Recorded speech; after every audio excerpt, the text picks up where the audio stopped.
O professor Mário Centeno é governador do Banco de Portugal desde julho de 2020. Foi ministro das Finanças do governo português, veio esta semana a Macau para participar na reunião dos responsáveis dos bancos centrais de língua portuguesa. É o meu convidado neste espaço de entrevistas dos canais portugueses da TDM. Esta entrevista foi gravada na terça-feira à tarde na residência oficial do Cônsul-Geral de Portugal em Macau e Hong Kong. Professor Mário Centeno, obrigado por esta conversa com os canais portugueses da TDM. Vamos começar pelo aquilo que o trouxe a Macau. Como é que vai a cooperação entre os bancos centrais dos países de língua portuguesa, sendo que os países são todos eles um pouco diferentes? Muito boa tarde e muito obrigado pela oportunidade e pelo convite para podermos conversar sobre temas importantes que na verdade, transcendem até o espaço de Portugal, e é por isso que, de facto, aqui estou em Macau nesta altura. A cooperação é um tema central na atividade do Banco de Portugal já há várias décadas. E nós temos uma atividade muito intensa de proximidade com a generalidade dos bancos centrais de países de língua oficial portuguesa. Nós desenvolvemos inúmeras atividades, desde formação a visitas que os nossos técnicos fazem aos países com os quais temos projetos de cooperação. Também recebemos técnicos de todos os bancos centrais em Lisboa. Temos reuniões regulares de trabalho, publicamos anualmente uma síntese dos resultados económicos de todos os países, ou seja, cultivamos muito a cooperação, consideramos muito importante a nossa presença. O encontro desta semana trouxe novidades, novas pontes para mais intercâmbio, mais cooperação? Há sempre novidades nestes momentos. É sempre o momento de fazer uma súmula sobre temas concretos. Os governadores falaram de temas muito diversos, desde a moeda digital. Eu próprio falei um pouco sobre o papel da política monetária na estabilidade das nossas economias e, portanto, são momentos em que colocamos à disposição desta comunidade o nosso pensamento sobre temas concretos. Avançamos sempre também, se calhar já não necessariamente ao nível dos governadores, mas todo o conjunto de pessoas em torno da cooperação em áreas muito específicas. Houve reuniões sobre supervisão bancária nestes dias e, portanto, dessas reuniões partilha é constante e nós vamos à moeda digital. É hoje o caminho, isto é, daqui a 10, 15 anos, não sabemos quanto, vamos todo, a nota com que habitualmente fazemos os nossos pagamentos já não existirá? Para entender a moeda digital e para não criar muitas ansiedades, temos que entender o desenvolvimento que existiu nos últimos anos nos meios de pagamento. Com a evolução tecnológica a que assistimos, e com o acompanhamento que os bancos centrais deram, enfim, em doses diferenciadas a estas temáticas, houve um desenvolvimento muito grande dos meios de pagamento. E a generalidade dos meios de pagamento neste momento são digitais. E, portanto, eu acho que quando a moeda digital, que é um conceito muito específico, surgir, muita gente já não vai notar grande diferença. O que nos afasta de uma solução neste momento generalizada face à moeda digital per si, por oposição àquilo que é o formato habitual que conhecemos da moeda, é as questões que se colocam na intermediação bancária e no funcionamento, eu diria, do sistema financeiro. Os bancos centrais estão muito interessados neste desenvolvimento, porque é muito importante que não se crie nenhum tipo de, eu vou usar uma palavra relativamente forte, de desconfiança face à utilização da moeda, porque ela é um pilar absolutamente indissociável da nossa forma de estar. E quando as pessoas têm alguma dúvida sobre estes pagamentos digitais, com os seus dados, a proteção de dados, etc, etc. Pronto, nós precisamos mesmo de olhar para essa dimensão. Essa é a dimensão que, na verdade, mais me preocupa. Quer a relação de confiança que todos temos que ter com a moeda, ela tem que cumprir as suas funções na nossa economia, qualquer que seja o seu formato. A moeda é um ativo e, portanto, ela tem que ter essa capacidade de ser utilizada para aquilo que nós queremos e não podemos desvirtuar, digamos assim, a moeda na sua essência. As questões de confidencialidade e de segurança com as quais hoje lidamos relativamente bem, e já vou explicar porque é que eu digo relativamente, porque não podem ser perturbadas. Voltando ao relativamente, nós temos já hoje nos bancos centrais uma enorme preocupação com movimentos monetários, financeiros, que possam pôr em causa ou possam ser utilizados para financiar atividades terroristas ou lavagem de dinheiro. E a questão da preservação da confidencialidade e da proteção de dados de quem utiliza a moeda é um bem em si, mas ela hoje já é muito subordinada a este outro objetivo, que é a integridade do sistema financeiro. Mas a moeda digital ainda será uma realidade ainda a médio e longo prazo, embora em termos tecnológicos... É difícil prever quando possa, pelo menos no contexto da área do euro, e nós estamos a trabalhar muito aficadamente no eurosistema para ter um euro digital. Outros países, como a China, têm desenvolvimentos diferentes sobre esta realidade. Há inúmeras abordagens. Uma data. A tecnologia é muito importante e os desenvolvimentos tecnológicos que permitam, no futuro, que a moeda digital, como moeda, ser uma realidade. Mas o progresso vai nesse sentido. Eu acho é que temos que o fazer de forma tranquila, que permita que todos se sintam confortáveis e que não haja nenhuma ruptura naquilo que é a relação de confiança que temos com a moeda. O governador do Banco de Portugal é certamente um homem atento ao que se passa no mundo. Como é que olha para a China? Nesta deslocação curta a Macau, ouviu o principal responsável pela banca na China a falar ainda em crescimento de 5%. Como é que hoje olha para a China, neste contexto global? Nós, enfim, como decisores de política monetária, que é uma política macro, que obriga a que estejamos atentos a todos os desenvolvimentos que se passam à nossa volta, que afeta muito as pessoas, e temos consciência disso, porque não sendo uma política focada em determinados objetivos, ela acaba por ser definida para o conjunto da população e também sabemos que os impactos são sempre diferenciados, mas não há muito que possamos fazer sobre isso. E para que possamos tomar decisões, é muito importante conhecer o mundo que nos rodeia. E, inevitavelmente, numa escala global, a China tem uma importância muito grande neste momento. Nós empreendemos, depois da crise pandémica, um processo que eu gosto de chamar de reglobalização, em que redefinimos fluxos de comércio. A importância dos nossos parceiros foi sendo alterada, mas é absolutamente inevitável que nos confrontemos, no bom sentido, com o papel que a China tem nesse mundo global.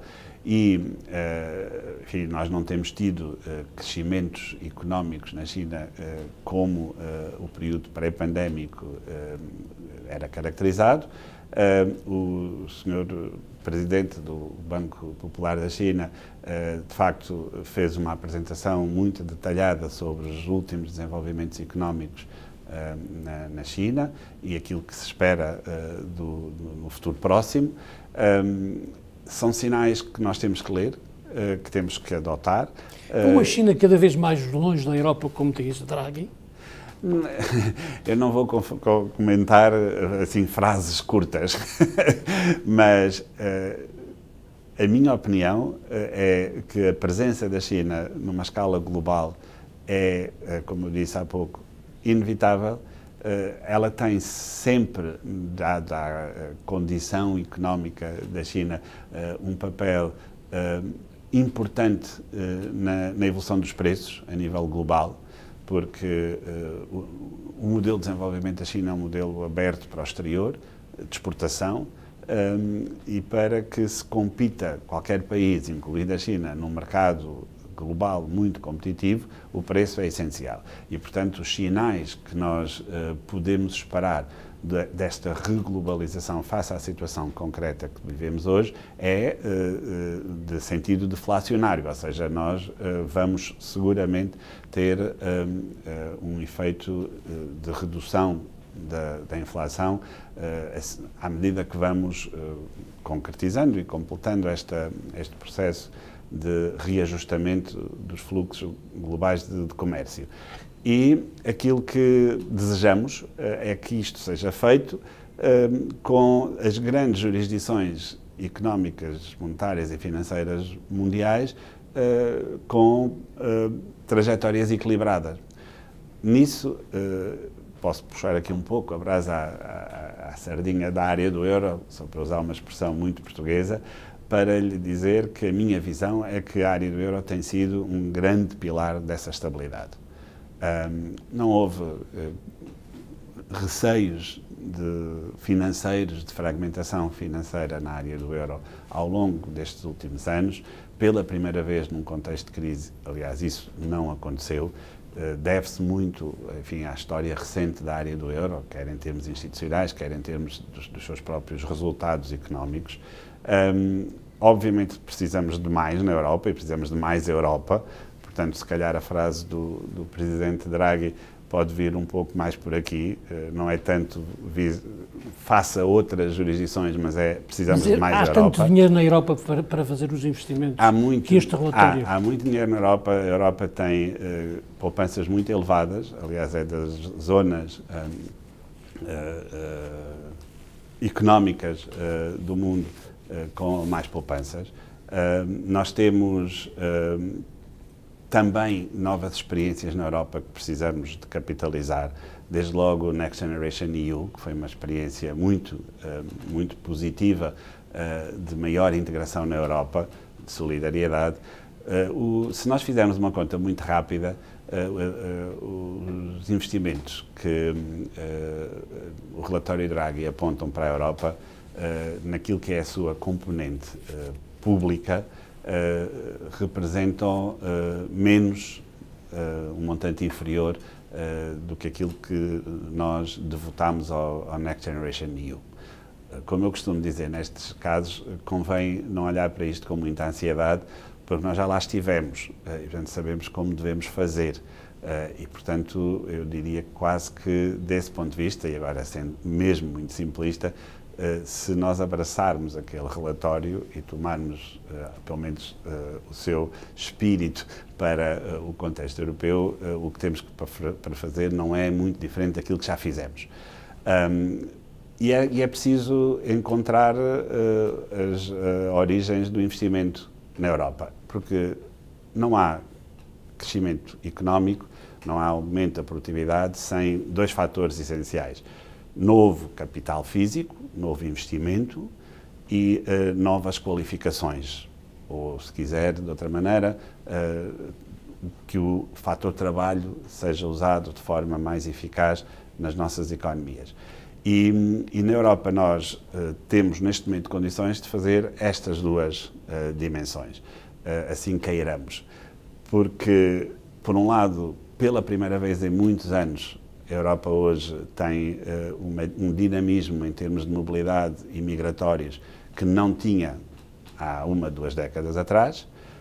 Mas também tem uma população mais envelhecida. Mas esta dimensão da mobilidade e a parte migratória são a resposta, e aliás, no meu ponto de vista, a melhor resposta que a Europa tem para dar precisamente à questão do envelhecimento. Ou seja, nós temos que usar os recursos humanos que temos melhor, daí a parte da mobilidade, e temos que estar abertos a que a Europa possa receber pessoas de outros países. Em outubro e dezembro vamos voltar a ter cortes nas taxas de juros? Essa é a pergunta que às vezes faz em inglês, outras vezes em português, umas vezes em Lisboa, outras vezes em Macau. Nós claramente temos definido o trajeto das taxas de juros. E, mais uma vez, temos que tomar as decisões no contexto em que elas têm que ser tomadas, que é reunião após reunião e lendo todos os dados. A minha leitura é de que os dados neste momento mostram um enfraquecimento do mercado de trabalho. Os indicadores que antecipam desenvolvimentos no mercado de trabalho estão com uma deterioração, em alguns casos já significativa, face ao momento imediatamente anterior ao início da subida das taxas de juros, que foi o segundo trimestre de 2022. Nestes 2 anos, nós vimos o número de postos de trabalho criados pelas empresas a cair 20%, nós chamamos-lhes as vagas no mercado de trabalho. Vimos o número de trabalhadores que foram contratados nos últimos 3 meses a cair, mais de 10%, e, portanto, nós temos que ter estes números muito presentes. Por falar de investimento, é talvez o indicador que a mim mais me preocupa. Nas previsões mais recentes do Eurosistema, a previsão de crescimento do investimento em 24 e 25 foi reduzida em 80%. Neste momento, prevemos que no final de 2025 o investimento está essencialmente ao mesmo nível que estava em 2023, ou seja, praticamente com um crescimento nulo. Se voltarmos ao relatório Draghi e àquela nossa preocupação de há pouco, é muito difícil antecipar qual é a fonte de crescimento de uma economia do tamanho da economia europeia. São mais de 350 milhões de consumidores sem investimento.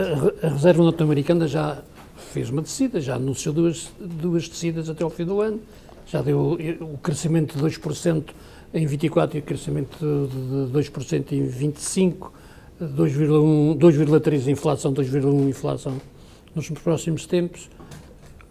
A inflação à volta dos 2% na zona euro será só em finais de 2025? A inflação está muito próximo de 2%. Não sei se temos noção, mas nos mais de 25 anos em que existe euro,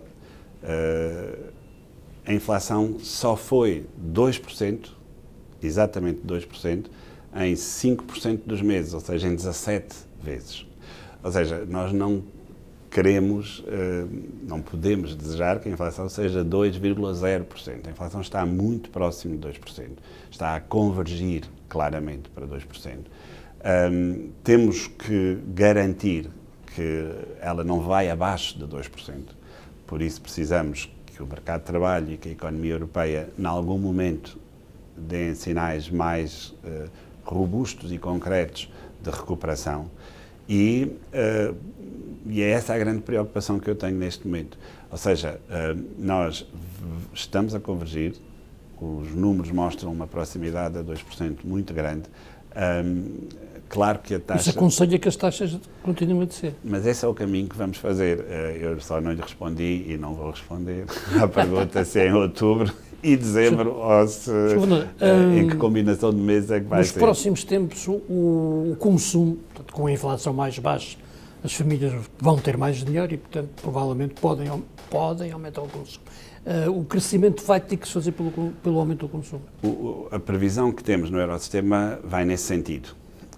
Temos sido surpreendidos, de certa maneira, não é uma palavra que eu gosto muito de usar, mas, na verdade, a taxa de poupança tem sido revista em alta, o que significa que os europeus, neste momento, parecem ávidos de poupar, porque, apesar de tudo, nós ainda temos níveis de emprego altos, os salários reais começaram agora a recuperar, e, portanto, era expectável que esse aumento do rendimento disponível se pudesse traduzir numa recuperação do consumo. A verdade é que não é isso que tem acontecido e, pelo contrário, as famílias europeias, isto é um fenómeno generalizado a todas as economias, ou à generalidade das economias, pelo menos. Claro que a economia alemã é sempre mais ávida de poupança do que algumas das outras economias, mas eu posso lhe dizer que os números que temos para a economia portuguesa são de um aumento muito significativo da poupança nos últimos trimestres. E, portanto, este é um fenómeno transversal. A minha leitura desse fenómeno é relativamente simples. Os europeus, quando enfrentaram a crise pandémica, tinham níveis de poupança elevados, aumentaram essas poupanças durante a crise pandémica e perceberam muito, enfim, por experiência própria, num momento muito difícil, o papel das poupanças quando se tem que reagir a uma crise. E depois, no período inflacionista, essas poupanças caíram. Caíram por razões muito naturais, que teve a ver com o aumento dos preços, que levou as pessoas, para não baixar o padrão de consumo, a recorrer a poupanças. E eu acho que neste momento os europeus estão desejosos de retomar os níveis de poupança que tão bem lhes fizeram e tão bem lhes serviram no período da crise. Para além do mais, as taxas de juro hoje estão mais altas do que aquilo que estavam antes da pandemia, onde passámos um período muito longo de taxas de juros, muitas vezes negativas, e vão ficar, se tudo correr bem, acima desses valores. Mais baixas do que aquilo que temos hoje, mas acima, claramente, dos valores pré-pandémicos. E não há melhor indicador para estimular a poupança do que taxas de juro não nulas. E, portanto, as pessoas veem as suas poupanças remuneradas mais facilmente e isso vai estimular a poupança. Há outro caso que não é só português, mas é também europeu, a questão do acesso dos jovens à habitação. Nós temos um problema na Europa generalizado com a questão da habitação. É um fenómeno português, espanhol, irlandês, alemão, francês, holandês, enfim, faça a lista dos países da área do euro. As razões não são, obviamente, iguais em todos os países, mas elas estão muito ligadas, na minha leitura, àquilo que foi a forma como resolvemos parte dos problemas de desequilíbrios macroeconómicos durante a crise financeira e depois a crise das dívidas soberanas. E o setor da construção e o investimento em geral foi, eu vou usar uma expressão mais uma vez popular para que se perceba, muito massacrado, porque nós identificámos, em alguns países mais do que noutros, enfim, um papel muito significativo no endividamento vindo do setor da construção. E esse quase desaparecimento, eu já lhe vou dar os números para Portugal, da atividade de construção de novas habitações, fez-se sentir no momento em que o ciclo económico recupera. Nós deixamos de ter taxas de desemprego de 17%, como tínhamos em 2013, em que o mercado da habitação não era a primeira prioridade das pessoas, para taxas de desemprego muito baixas, na ordem dos 5%, 6%, e com o rendimento disponível a crescer muito. E, portanto, juntam-se aqui estas duas forças contrárias. Por um lado, passamos de ter novas casas lançadas no mercado antes da crise financeira, na ordem dos 140 mil fogos por ano, hoje temos 40 mil. É uma redução. Mas para resolver os problemas aos jovens, é por isso que se justifica o IRS jovem? Nós os problemas dos jovens resolvem-se com mais qualificações e dessas mais qualificações surgirão, porque é assim que acontece e aconteceu em todos os países em que este aumento de qualificações, e eu já vou falar sobre ele, está a acontecer em Portugal, porque depois as empresas vão criar esses empregos. Esta palavra depois é que é aqui o busilis da questão, porque não é uma reação imediata, leva tempo a que isto aconteça, mas, na minha opinião, é a melhor forma de nós colocarmos o problema das gerações mais novas. Eu tenho dito já há muitos anos que aquilo que, do ponto de vista das políticas públicas, se deve fazer é não criar impedimentos a que esses novos empregos apareçam. O que é que eu quero dizer com isto? Não criar impedimentos a nível do Código de Trabalho, enfim, facilitar o mais possível todos os investimentos que possam estar associados com a criação desses empregos, novas empresas que venham de fora, novas empresas que sejam criadas. Mas os nossos jovens são os mais qualificados e a sensação que temos é que cada vez mais precisam de ir para o exterior, para os estrangeiros. Mas esse número deixa-me, enfim, só contrapor que há aí uma certa mistificação em relação a isso, porque eu há pouco falei que na Europa a mobilidade aumentou e isso é verdade transversalmente. Ou seja, nós hoje na Europa somos mais mercado único do que éramos há 10, 20, 30 anos. E o mercado único gera essas oportunidades e gera também, quando é trazido para o mercado de trabalho, uma maior mobilidade. Os nossos jovens, hoje, aqueles que se licenciam, quase que invariavelmente têm uma experiência no estrangeiro de um semestre nos seus 3 anos de formação. É uma experiência muito relevante, que lhes traz novas oportunidades, abre-lhes horizontes. Foi assim que desenhámos, e bem, a inserção dos portugueses, como aliás acontece com todos os europeus, neste mercado único. E, portanto, a mobilidade existe em todos os países e os jovens procuram empregos noutras latitudes em todos os países da Europa. Os dados que temos sobre o crescimento do número de licenciados em Portugal a trabalhar em Portugal são totalmente compatíveis com o número de jovens que saem todos os anos da universidade. Mas os jovens precisam do IRS jovem ou não? Eu não vou comentar políticas orçamentais. Eu acho que nós precisamos de ter, enfim, um conjunto de políticas que, vou voltar só a pôr este ponto em cima da mesa, que é para ficar claro, que não impeçam que novos empregos melhor remunerados sejam criados para os jovens. É isto que é a parte relevante.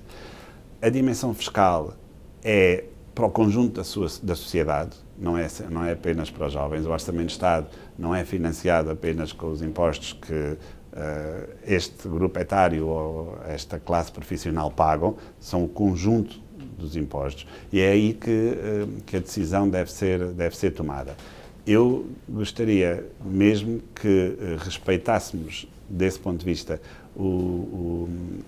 este momento único na sociedade portuguesa, em que temos os jovens a sair para o mercado de trabalho com níveis de qualificações iguais e muitas vezes até superiores aos do centro da Europa. Nós passamos do último lugar, virtualmente último lugar na Europa, em termos das qualificações médias, para os lugares cimeiros.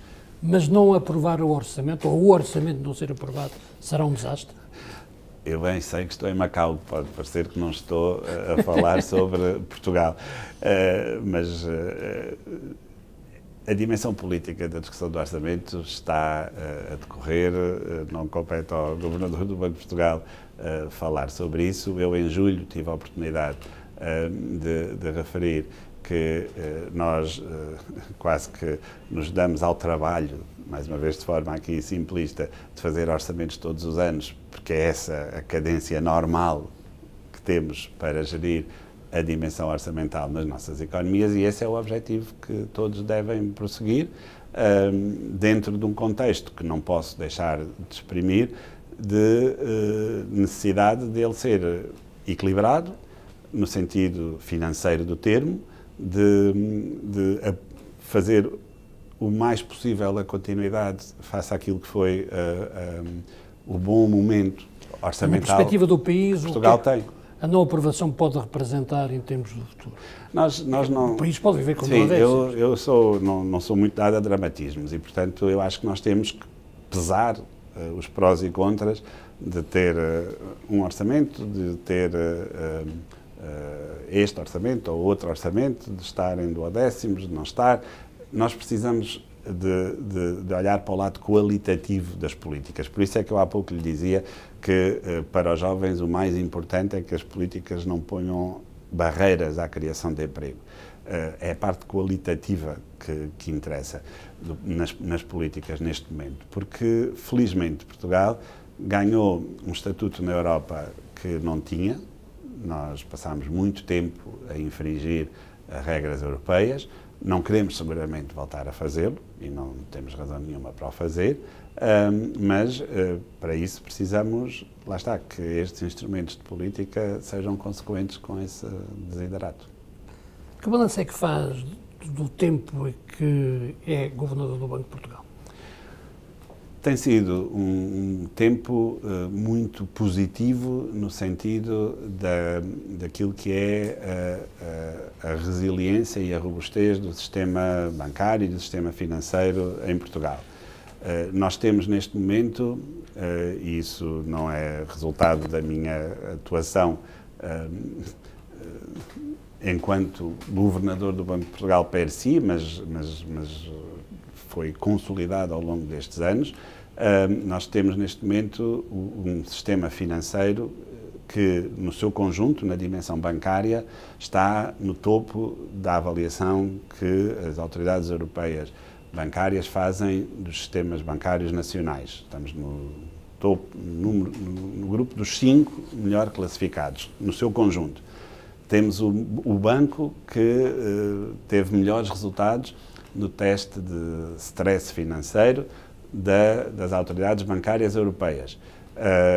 Isto era impensável há uns anos e, portanto, o Governador do Banco de Portugal, obviamente, tem que se congratular por estes resultados. Será impossível em Portugal existir um novo caso Espírito Santo? Os casos financeiros evitam-se e, portanto, nós temos que trabalhar para que estes resultados que lhe acabei de relatar, que têm por trás níveis de capitalização que são mais do dobro do que eram quando esses casos se colocavam em Portugal, rácios de transformação, ou seja, os nossos bancos emprestam uma percentagem dos depósitos que neste momento está claramente abaixo de 100%, próxima de 70%. Posso lhe dizer que nos momentos de stress financeiro eram 150%. Ou seja, os bancos emprestavam muito mais do que aquilo que tinham na sua base de depósitos. Temos um custo da operação em Portugal que continua a baixar e que neste momento é dos mais baixos da Europa, o que significa que eles são muito eficientes. O público continua a queixar-se de que os bancos ganham milhões. E se calhar era bom não ganharem tanto. Sim, eu no início deste ciclo, porque isto é um ciclo, é aí que a minha resposta vai dirigida, eu referi que, enfim, claramente, do ponto de vista do supervisor e regulador bancário, preocupam mais momentos como aquele que começou por referir e que já afastámos, em que os bancos tinham sérios problemas, do que um momento em que, por natureza cíclica, os bancos têm nessa perspectiva, os portugueses resultados como os que têm têm hoje. motivos para estar mais tranquilos. Muitíssimo mais. E agora deixe-me só enquadrar então o tal comportamento cíclico dos resultados da banca em Portugal e, na verdade, na banca europeia. Os bancos têm um modelo de negócio tradicionalmente que se dá mal com taxas de juros muito baixas. E os bancos portugueses, também por virtude daquilo que eram as suas próprias pressões, tiveram que adaptar os seus modelos de negócio. O indicador que eu lhe disse há pouco do custo da operação sobre o rendimento dos bancos, que neste momento em Portugal está entre 30% e 35% e que é dos mais baixos da Europa, revela muito do ganho de eficiência que a banca portuguesa conseguiu ter na sua operação. E isto também ajuda aos resultados, como é evidente.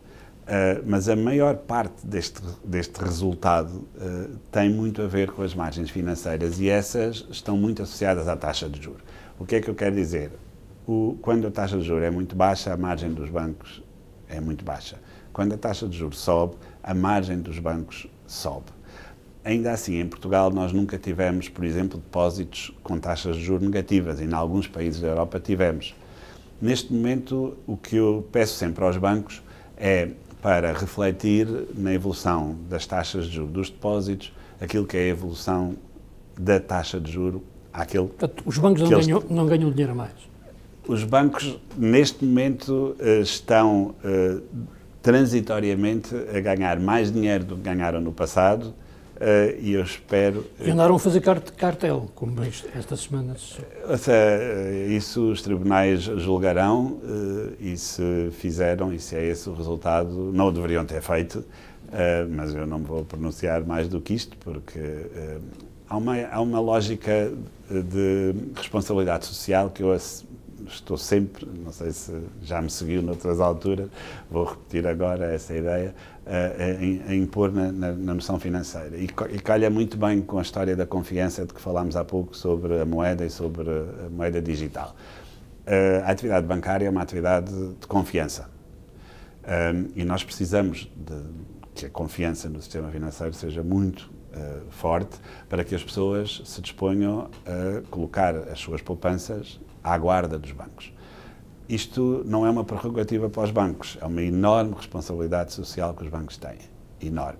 E os bancos devem respeitá-la, fazer por merecê-la, e isso passa, obviamente, professor, por remunerar as poupanças. Para quem hoje nos está a ver na televisão ou ouvir na rádio, aqui em Macau, os portugueses ou as pessoas com ligação a Portugal têm motivos para estar confiantes com a economia e com a resistência que a economia portuguesa possa ter ou vai ter? Portugal cresce mais do que a Europa há um número de anos recorde consecutivos. Enfim, 2020, por causa da importância do turismo e dos serviços na nossa economia, é a exceção, mas recuperamos muito rapidamente dessa situação, mais rapidamente do que a Europa, e estamos outra vez a crescer acima da Europa. O investimento em Portugal não tem os números que eu há pouco lhe relatei para a Europa. São números mais sustentados. Tivemos um impacto no investimento da crise do Covid que foi o menor de toda a Europa, e isso é algo que nos deve também assinalar para ganharmos essa confiança. Há muitos anos que o motor do investimento em Portugal são as exportações e o investimento. Portanto, o crescimento gera-se nestas duas atividades e não ao contrário do que se tinha sucedido nas 2 décadas anteriores, em que era o consumo, quer privado, quer público, que de alguma forma serviam de alavanca. A economia portuguesa vai crescer quando? Ao crescimento.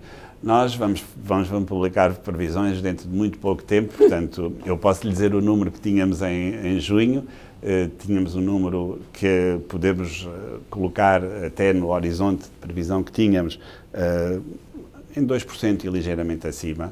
A Europa desacelerou muito significativamente nestes últimos meses, e nós temos que estar atentos a isso.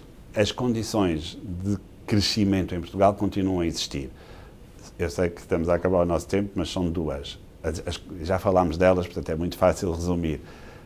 A educação e as qualificações. Nós estamos a fazer uma recuperação de um atraso de séculos, na verdade, não é de décadas, é de séculos que tínhamos face à Europa. É a oportunidade única que a nossa sociedade tem para dar esse salto. Se a perdermos, não vamos provavelmente nos próximos tempos ter outra.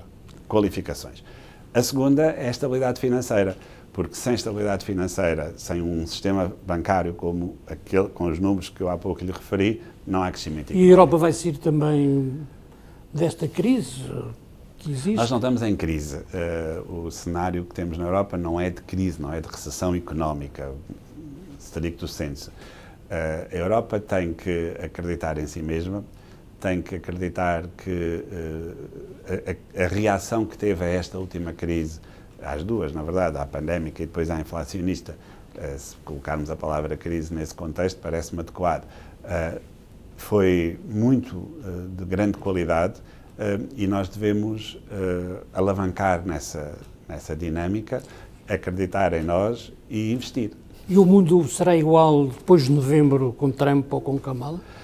O mundo vai reagindo com a resiliência que só o mundo sabe àquilo que são desenvolvimentos políticos. Tivemos isso no passado, temos nas eleições europeias, enfim, vivemos muito pendentes desses resultados e por boas razões, mas, na minha opinião, aquilo que faz mover o mundo são as famílias, as empresas e as nossas instituições. E elas são muito resilientes.